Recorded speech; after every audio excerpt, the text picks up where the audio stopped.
আমরা দুইজনেই খুশি, আমি ক্রেতা উনি বিক্রেতা, জি। দুইজনেই আমরা খুশি। দামের তো এখানে বলবো না ভাই, আল্লাহর উদ্দেশ্যে মানে কুরবানির উদ্দেশ্যে যেহেতু কেনা, দাম এখানে কোনো কিছু না। আমি খুশি, যার থেকে কিনছি সেও খুশি, এখন বাচ্চারাও খুশি আছেন। আল্লাহ তাআলা খুশি হইলে কুরবানিটা কবুল হবে। তাতে দামে সন্তুষ্ট তো? আমি এই দামে খুবই সন্তুষ্ট। গেলবার বা তার কয়েক বছর আগে এখন আপাতত গেল বাড়ি চেতে বা আমি মনে করি যে সস্তা আছে। গেলবার থেকে হ্যাঁ সস্তা আছে, হ্যাঁ আপনারা খুশি?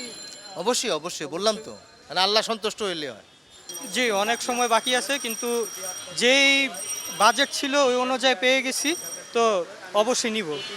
তাই এই কয়েকদিনে গরুর দেখভাল কে করবে? স্টাফ আছে বাসায়, লোকজন আছে, দেখভাল করবে তারা।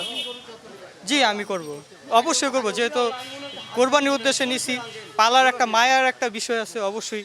বিক্রি করছি, যাই হোক আলহামদুলিল্লাহ আমার কিছু লাভ আছে, ডাইনংশ আছে। জি, কয়টা গরু নিয়ে আসছেন? আমি আনছি 41টা করে। 40টা? জি, কয়টা বিক্রি হলো? এই কেবল বিসমিল্লা শুরু। জি। কয়দিন হলো আসছেন? এই গত রাত্রে আসছি, তাতে কি মনে হচ্ছে বাজার কেমন? আশা করি ভালো হবে ইনশাল্লাহ। আপনার কাছে কেমন দামের গরু আছে?